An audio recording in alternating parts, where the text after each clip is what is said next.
মাঝ সাগরে জন্ম এক কন্যা শিশুর।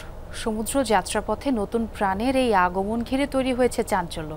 কুতুবদিয়া থেকে গর্ভধারিণী এক মাকে নৌপথে কক্সবাজার নেওয়ার সময় ওঠে প্রসব বেদনা। কাকতালীয়ভাবে স্পিড বোটে এক চিকিৎসক থাকায় পৃথিবীর আলো দেখে শিশুটি। পরে হাসপাতালে চিকিৎসা শেষে নানা বাড়িতে ফিরেছে ফুটফুটে সেই শিশু ও মা। দুজনই এখন সুস্থ। ঘটনার পর সাধারণ মানুষের কষ্ট লাঘবে ঘাট পারাপারে সি অ্যাম্বুলেন্স চালুর আশ্বাস দিয়েছে প্রশাসন।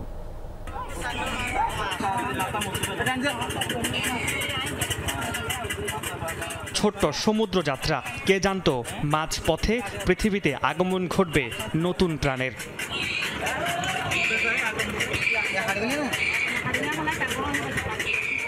মঙ্গলবার কুতুবদিয়া থেকে নৌপথে কক্সবাজার নেওয়া হচ্ছিল গর্ভধারিণী এক মাকে।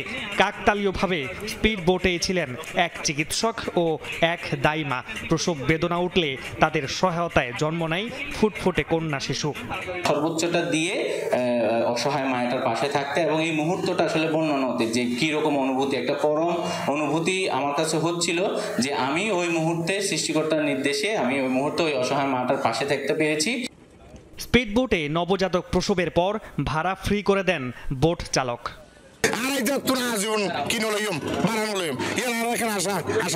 নদীর মাঝখানে এসে উনি অবস্থা দেখতেছি যে ডেলিভারি হয়ে যাচ্ছে, তখন আমি লোকজনকে আরেকটু এদিকে দিক ছাপাই দিয়ে মহিলা তো মানে দেখা না যাওয়ার মতন এরার ব্যবস্থা করে রাখছি। হাসপাতালে চিকিৎসা শেষে নবজাতকটি এখন নানার বাড়ি কুতুবদিয়ায় আছে। তার মাও সুস্থ আছেন। খবরটি ছড়িয়ে পড়ার পর বুধবার ওই বাচ্চার নানার বাড়িতে মিষ্টি নিয়ে যান উপজেলা নির্বাহী কর্মকর্তা ও ঘাটের ইজারাদার। খুশি হই আমাদের ইজারাদার নুসনামের পক্ষ থেকে আমরা মিষ্টি এনেছি। আল্লাহ মারও সুস্থ রাখে, নাতিরা সুস্থ রাখে। আল্লাহ ভালো লেগেছে, খুশি হয়ে বাচ্চা হয়ে যেতে আরো খুশি হয়। ঘাট পারাপারে সাধারণ মানুষের কষ্ট লাঘবে আগামী বর্ষার আগে সি অ্যাম্বুলেন্স চালুর উদ্যোগ নেওয়ার আশ্বাস স্থানীয় প্রশাসনের।